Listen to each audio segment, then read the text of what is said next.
Diba, for example, wala sila nagkopyahan na kay lagyo sila. Pero how come lagi pareha sila check?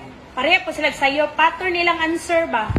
Nag-viral ning si Manaha ang video sa usa ka magtutudlo nga may disiplina sa iyang mga tinun-an tungod sa pasangil nga sila nahilambigit sa pagpanikas o cheating sa ilang exam. Mikatap ang maong video gikan sa TikTok, paingon sa Facebook human nakaani kini og pagsabay sa katawhan tungod sa paghingalan sa mga tinun-an, lakip na nga madunggan ang pagpangasaba sa magtutudlo kanila. Coincidence ba nga same og answer niya, same sila correct answer, same po sila wrong answer. Is it coincidence? Dili, right? Coincidence ba nga magkapareha sila score? Yes. Pwede na magka-coincidence mo nga pareha score, right? Pero kung same ang pattern nga, same sila check na, same po sila wrong, coincidence na dili. Nasayran nga ang maong magtutudlo na destino sa Tisa National High School dinhi sa syudad sa Sugbo. Nakugang na lamang ang kadagkuan sa tunghaan sa dihang ilang nakita ang pagkatap na sa maong video human gi-repost o gi-re-upload sa Facebook.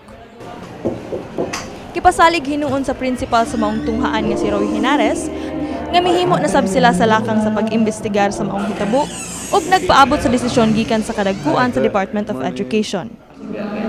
Nag-conduct ang initial investigation regarding sa unsa gyud ang kuan hinungdan o unsa gyud kuan gyud ba root cause sa unsa ni siyang issue. Misaysay sab si Henares nga nunot sa maong issue, nasayran nila nga dili maayo ang kahimtang sa magtutudlo tungod sa mga panghitabo. Dugang pa niya, wala mo appeal sa in-service training o INSET nga gipahigayon karong si Manaha ang nalambigit nga magtutudlo. Giawhag pod ni Henares ang mga katawhan nga ihunong na ang pagkatap sa kopya sa maong video aron dili na padayong maapektuhan ang duha ka estudyante nga nalambigit sa insidente, apil na usab ang maong magtutudlo. So far sa iyang sulti na ko gahapon maragwa gyud siya ito gyud karon na nangito siya nga emotionally stressed gyud siya marag sa kadagang basher ba marag di gyud siya ka focus sa atong inset kay nag-inset man ta karon karong ka. Si Magnolia Laos, usa-usab ka high school teacher, mipadayag sa iyang kaguol sa gibuhat sa iyang isig ka magtutudlo.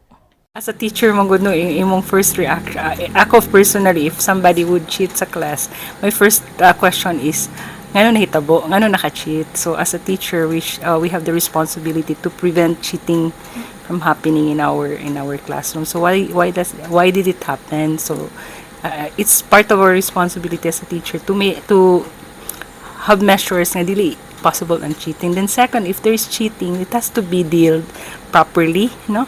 And privately. Samtang, ang usa ka inahan ug usasab ka magtutudlo nga si Rose Irene Hoya, mihulagway nga usa ka matang sa bullying ang nahitabo sa mga tinun-an. As a teacher, sa iyaha as a teacher, kay siya dapat ang mo-guide, iya na hinuong mura ganing siya ang nagpasiugda ba sa kanang mabuli ang bata, which is dili jud maayo para nako.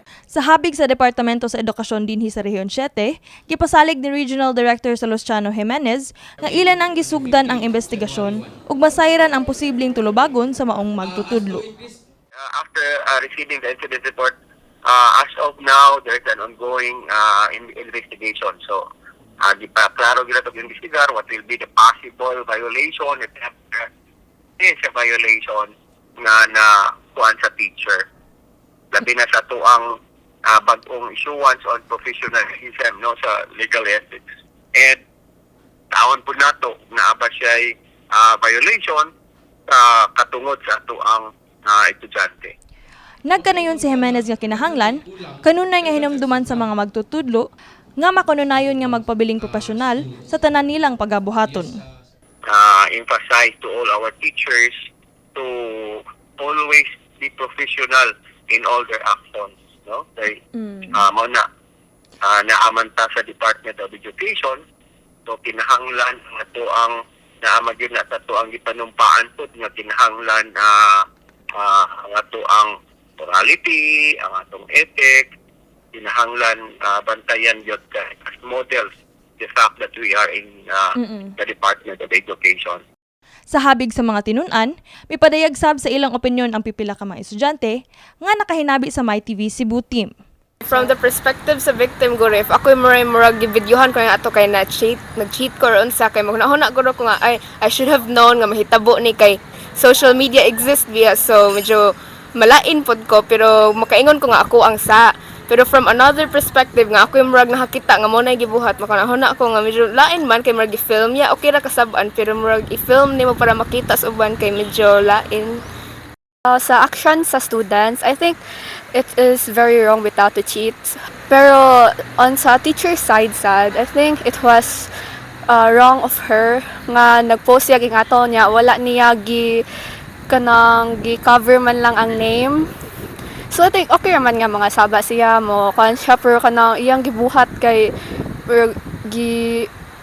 gi-expose in public yan. Pahinumdum karon sa katawhan, natiliwa sa pagdaghan sa mga social media sites sama sa TikTok ug Facebook, unta magpabiling responsable sa paggamit ni ini. Di ko ni i-report sa inyo advisor. Sayop tiyang ibuhat kay iya man gipakawawan ang duha ka estudyante gud. Masking sayop ilang gibuhat unta gistorya niya private ba. Kauban si Greggy Magdadaro, kini si Queenie Holigon alang sa My TV Cebu.